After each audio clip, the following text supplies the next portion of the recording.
This week on Pennsylvania Newsmakers, if a protest leads to a great big mess, who should have to pay for it? Maybe the protesters themselves. The state budget is still not done. When does it start impacting your wallet? And just how much money is the lieutenant governor spending on groceries? Those are all topics we'll dig into this week on Pennsylvania Newsmakers. This is Pennsylvania Newsmakers, a fast-paced, unrehearsed weekly discussion with and about the leaders who shape your world. And now, here's your host. Welcome to Pennsylvania Newsmakers. I'm Mike Straub, filling in for Dr. G, Terry Madonna. He'll be back next week, don't you worry. Well, we're digging into a lot of great topics this week. You think state government is taking the month of August off? No, they're very, very busy. And joining us to get things started today is State Senator Scott Martin, representing parts of Lancaster County. Thanks for being here. Hey, thanks. It's great to be back, Mike. Lots going on. As we know, the budget's not done, but we want to talk specifically about some legislation that you have introduced, the Response Cost Reimbursement Act. This involves protesters, which appear to be in the news from coast to coast, and has a lot to do with the cost in dealing with protests, whether it be the emergency responses or the damage left behind, and who picks up those costs, right? Tell us a bit more about the legislation. Well, what really started back in May when I was first talking about doing this bill was seeing what was coming out of the North Dakota Access Pipeline protest. And for your viewers who aren't familiar, there was a $40 million price tag to local taxpayers for the response costs and cleanup costs there, for things like 40 million pounds of trash that had to be removed, 44 abandoned vehicles, orphaned animals, missing livestock. And you know, most of the folks that came to North Dakota were out of the 794 arrests, 94% of them were out of state. And so local taxpayers were directly stuck with that bill. Now, fast forward to today and what we're looking at doing. You can turn on the TV today and see this isn't just about pipeline protests. You know, where I was looking at how do we prepare for anything that happens in Lancaster County with the Atlantic Sunrise Pipeline. This is now an issue that you see across our country almost on a daily basis, where you see people who, you know, and God bless, they can have their First Amendment free speech rights. We all do, and it's a wonderful thing. However, for those individuals that want to take it to the next level and cause any kind of harm to someone else or their property, typically there's a victim that's lurking in the shadows, and that's the taxpayer. And who's paying for these excessive costs for cleanup, for response? And we pay taxes. I understand that, and for protection in our everyday lives. However, when you get hit with a mass incident like that, that can be pretty troubling to have to come up with that cost. We want to talk about the First Amendment and how it obviously plays into this debate, but let's talk more about North Dakota briefly, because you brought some folks, or you reached out to the folks who were there, right, to really get some insight to help be prepared as you thought about this legislation, and also, as you mentioned, what Lancaster County might be facing in terms of protests, right? Oh, absolutely. And I tried to get in the same room the folks that actually experienced it out there with folks here in terms of preparation. And, you know, collaboration and preparation are key for the emergency response community. So what could they have learned from that? And what they obviously saw was a huge amount of resources. I mean, I saw one statistic where they actually spent in a line item what usually would take 4 years to spend just for that incident that occurred there. And that money doesn't come from a magical pot somewhere, it comes from taxpayers. So what we're looking at doing with this bill is that for those small percentage of people that want to come out and they want to start throwing things through store windows, setting fires, assaulting the press, or whatever it might be, that there's going to be repercussions for that. And so this bill says that if you're convicted of a felony or a misdemeanor, you will actually be liable for those emergency response costs or the cleanup costs. The courts, and this, you have to be convicted of it, the courts can assign those costs, or a local government entity, or even up to the Commonwealth, can actually petition to have those costs assigned to that offender. It's a really interesting topic to think about, because you think about the mess behind it. When you think about North Dakota, or how many people were there, the mess that it became, you obviously see some major costs that are going to be associated with that. Or you think about just Charlottesville and just recently, and the damage that happened there, and the loss of life and the costs associated with that. We're still talking about, though, the First Amendment, the right to protest. And so there's a very, very thin line there. And we will talk about that coming up in the next one we come back right after this here on Pennsylvania Newsmakers. We'll dig into the impact on protesters, and does this cross the line in terms of the First Amendment right to protest with regards to this bill. We'll be right back. This broadcast of Pennsylvania Newsmakers is presented by the Pennsylvania Chamber of Business and Industry, the statewide voice of business, and by the Pennsylvania State Education Association and Partners for Public Education, bringing the power of a great education to our schools, our students, and our communities.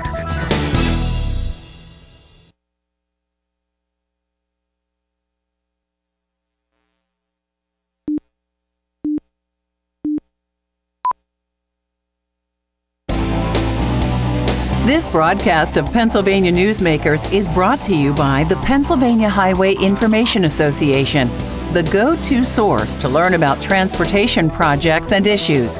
Please visit pahighwayinfo.org. And by the Pennsylvania Manufacturers Association. Business in Pennsylvania is our business. Welcome back to Pennsylvania Newsmakers. My name is Mike Straub, government reporter at WGAL TV. Filling in for Dr. Madonna. He'll be back next week. And back with us is State Senator Scott Martin of Lancaster County, talking about the Response Cost Reimbursement Act. Involves the cost for emergency response and cleanup after protests. And as we talk about this, you can't talk about this without taking a careful approach to the First Amendment. It's right there in the very First Amendment, the right to free assembly and protest. And it's important to say this bill isn't trying to discourage folks from doing that, but it wants to make sure folks do it the right way. Absolutely. There's nothing in this legislation that would impede on anyone's free speech. Our right to peacefully assemble and express our viewpoint, or even have a viewpoint, is something that makes this country incredibly great. And there's nothing in this bill that actually impedes upon that. That being said, and I hear from detractors of this bill on how this bill will impact them, and I would say this. I said, if you have intent of coming and committing an offense, then this would apply for you. But for the vast majority of people who gather and peacefully assemble and have demonstrations or vigils or whatever it might be, if they're coming just to express that viewpoint, that's fine. You're exercising your fundamental rights.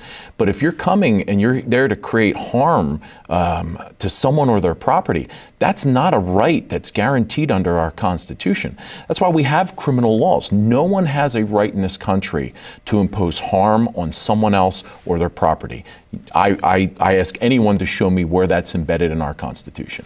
And I'd make the point even a step further in that if you are there, if you are passionate about your issue, X, Y, or Z, and you are organizing a protest, and then a third group comes in that wants to incite violence, your message gets lost. Right. So to your point, I would think that folks who are focused on really getting their message across don't want the folks who are hell-bent on coming into causing trouble to come in and distract from the actual message you're trying to get across. And absolutely. And locally, especially as it pertains to the Atlantic Sunrise Pipeline, the folks who are against it have actually committed to nonviolent protests. And they're to be commended for that, and I hope that's the case. But again, I'm sure in North Dakota, what started off with a lot of the tribes out there is a peaceful demonstration. And as I used the stat earlier, 94% of the arrests were from people from out of state. And we have people that actually go from protest to protest, and a lot of times are looking to cause trouble and to kind of drown out the message of those who are there to do so in a peaceful way.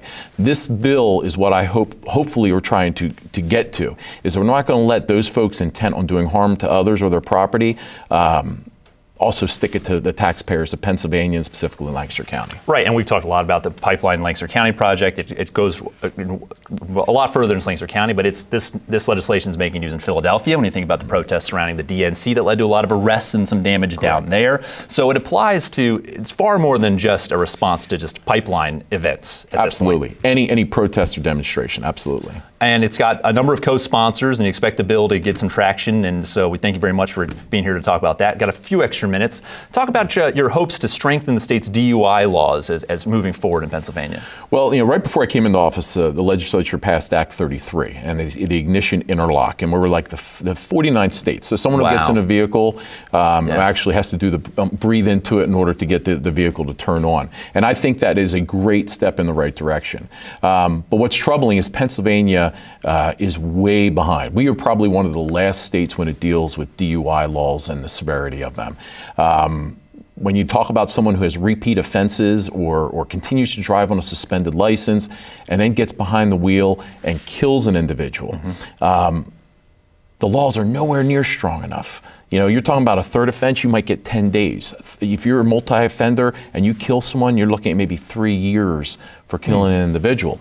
I'm actually proposing a bill that actually is looking to strengthen that. We have to do a much better job. We cannot keep looking at the families of victims in Pennsylvania and they find out the history of these offenders who continue to snub or stick their thumb up at the law and say, well, I don't care if my license is suspended.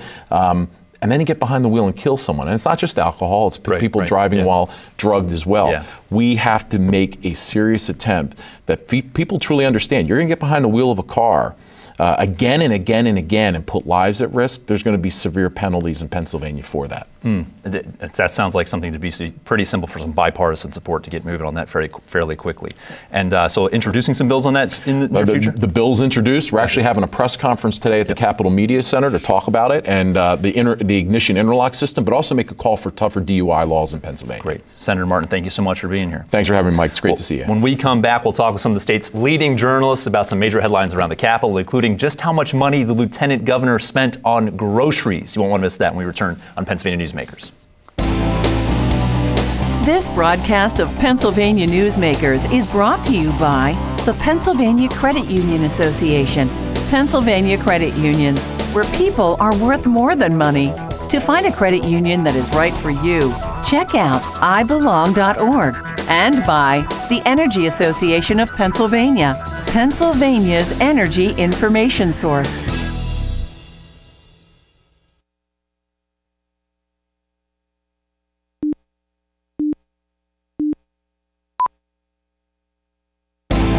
This broadcast of Pennsylvania Newsmakers is presented by the Hospital and Health System Association of Pennsylvania, working towards a healthy Pennsylvania. Welcome back to Pennsylvania Newsmakers. I'm Mike Straub of WGAL, filling in for Dr. Madonna this week. He'll be back next week, not to worry. Joining us now, two of the state's leading journalists covering all things in and around the state capitol, Angela Couloumbis from the Philadelphia Inquirer and Marc Levy from the Associated Press. Thanks for being here. It's never a dull moment. You know, they're supposed to be home in August doing all sorts of important work, but they don't have this budget done. And I think there's sort of a feeling that, well, people are still getting paid, folks are still going to work, but a very different tone from the governor this week all of a sudden that, wait a second, we've got to get some serious work done, right? Yeah, and so the state is approaching a point where they are going to have to start deciding which bills they pay and which they don't. If they can't get a loan to tide it over during a low flow period of tax collections, then they may have to put off some bills. They may have to start freezing program spending. No one's quite sure how Wolf will handle this. And he's not saying, he's just saying that I'll do what I have to do, but the bottom line is there's a $2 billion deficit in the spending bill that the lawmakers passed, and we're 2 months into the fiscal year, and there's no solution forthcoming. And really what I've been struck by is the fact that the Capitol has, it looks like a ghost town. Mm-hmm. You would think that everything is wrapped up and ready to go when in fact it isn't. And though you do see on occasion some of the leaders in the Capitol in theory discussing what the plan is going to be going forward, nobody has been, including Governor Wolf, has been forthright about what exactly is happening, what the plan might be to solve this problem. And I see that as sometimes as an indication that there is no plan in place, that they don't know how they're going to handle this going forward. Yeah, I mean, you have House Republicans, the ball is in their court. They have the big majority in the House. The Senate passed a $2.2 billion revenue plan, but the House for a month has been quiet. Republican leaders are quiet. They're tinkering with something, but they're playing it close to the vest. They're not even briefing the rank and file on what they're doing or what they're looking at. They're trying to avoid tax increases. They're trying to avoid borrowing to fill a deficit, which was a major part of the Senate revenue plan. But you know, they're quiet. The Capitol is dead, and they've been talking about the same things for weeks and weeks and weeks and weeks and weeks. The borrowing side of it that's interesting is that, you know, a couple weeks ago, Majority Leader Dave Reed said, we'll be fine, there's nothing to worry about. We have all this time to figure out the last 1.5% of the budget. But the treasurer has been out in front saying we're going to have to borrow some serious dollars. I think he gave some figures. The governor has said we're going to face some serious borrowing. And you think the Auditor General has called this a backdoor tax increase. That so just different messages from different people right now. Right, and even you're getting mixed messages from the House too. Yeah. They're saying, well, the governor should have frozen spending, but on the other hand, you have rank and filers saying they're committed to coming up with that $2 billion.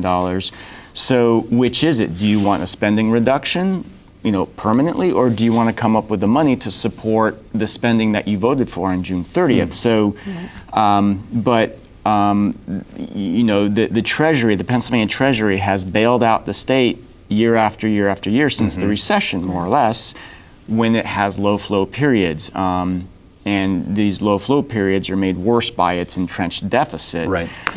But the treasurer, Joe Torsella, he's newly elected, he's a Democrat, he's saying it doesn't make sense to keep bailing out the state and to use Treasury money to do that. It's not fiscally prudent on my part to keep doing that when the state's going to need $3 billion at some point this year. And this year, the bailout has started a lot earlier in the fiscal year than it has in previous years, and that I think worries him as well.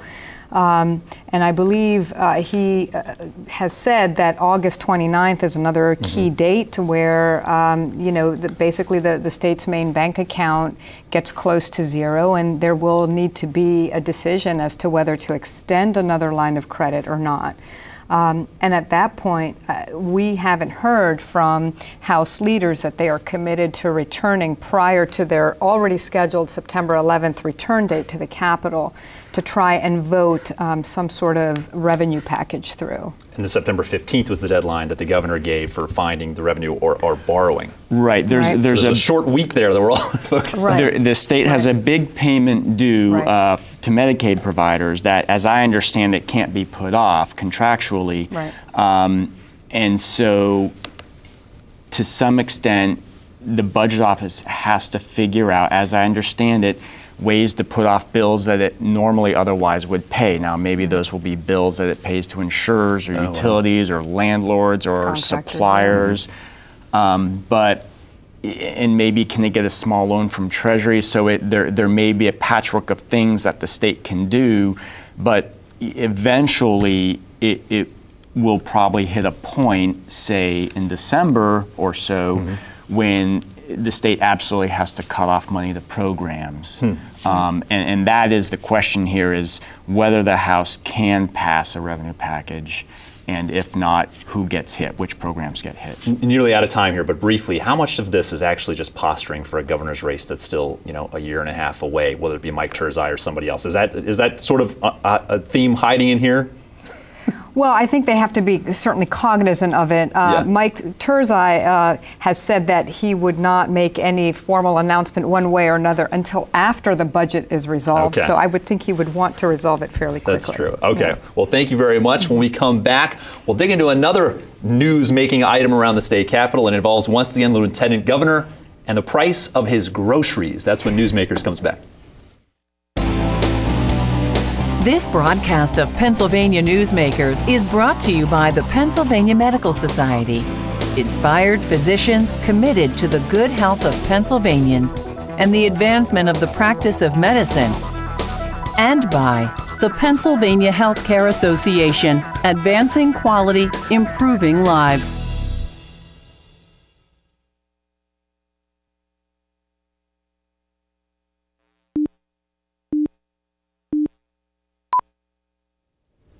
Welcome back to Newsmakers. Mike Straub filling in for Terry Madonna. Marc Levy from the Associated Press and Angela Couloumbis from the Philly Inquirer joining us again. And now let's shift gears a little bit. Mike Stack, Lieutenant Governor, back in the news this week, not by his own accord this time. The House State Government Committee sort of going after him for some maybe not so regular grocery costs. Is that right? Right. So for those who may not know, the Lieutenant Governor is provided a taxpayer-funded residence, and at that residence he also receives money for groceries. And I believe the bill was something like $30,000 for groceries over a couple of years. And one of the publications in this area, the Caucus, has got itemized receipts and was able to say, he bought steak, he bought lump crab, and he bought all of these various snacks for his people in his office as well. Right. So there was a decision made that there should be a closer look at these expenses to see whether there's anything improper.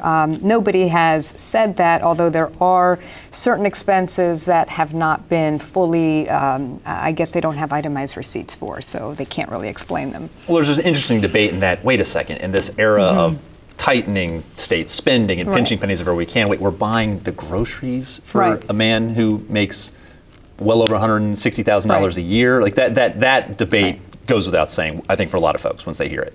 Sure, although, there are people who say, well, it's there's an irony to the fact that legislators are sitting up there calling the lieutenant governor out for expenses that are not itemized, when every time they come to Harrisburg, they receive a per diem without having to show exactly, what expenses they incurred when they were in Harrisburg. So I think that there could be a larger discussion as to how much money taxpayers should be paying to fund elected officials to do their jobs. That absolutely is the case, and we're going to touch on that when you think about that. There was a hearing on this. They asked the lieutenant governor to come and testify before the state government committee this week in Harrisburg, and that means that the committee out of session comes to Harrisburg. He did not show up. He chose not to show up and use some fairly colorful language with regards to the committee chairman, Darrell Metcalf, and why he didn't show up. But then it turns into a bit of a show without the lieutenant governor, without his office, for a committee hearing on this subject, right? Right. Yeah, and the House State Government Committee is run by a firebrand Republican, Darrell Metcalf from Western Pennsylvania. So this is sort of the latest kind of interesting spectacle to happen in front of this committee, and a string of interesting spectacles to go on in front of this committee. Right. Yeah, definitely. But as you said, maybe this becomes the tipping point of a large discussion about. I mean, there's always year after year there's a story about per diems and things like that. But there's got to be somebody looking into how much money we are all spending to send all these folks every time. But my goodness, we were talking about this earlier. I mean, there have been a string of public corruption cases, and in some cases involving lawmakers, and there hasn't been any real significant reform based on that. So why would there be on this? I mean, it's well, and look, I mean, this committee houses some very serious government reform bills that will never see the light of day or haven't seen the light of day. Darrell Metcalf's own committee. One bill would not let lawmakers take any sort of gift from lobbyists or anyone who hopes to influence them, but that bill has yet to see the light of day. And today, as we speak, lawmakers can take any amount of gifts, any amount of sort of influence from people who want something. It is interesting. This has been a committee that draws a lot of attention. We're down to just a few seconds here, but where do we go from here with the lieutenant governor? Well, we're waiting to see if the governor's office is going to release an internal report that he commissioned on whether the lieutenant governor had mistreated some of his employees. But ultimately, it's the voters who are going to make that choice next year, because he is up for re-election. Well, thank you guys both for being here, and thank you for joining us this week on Pennsylvania Newsmakers.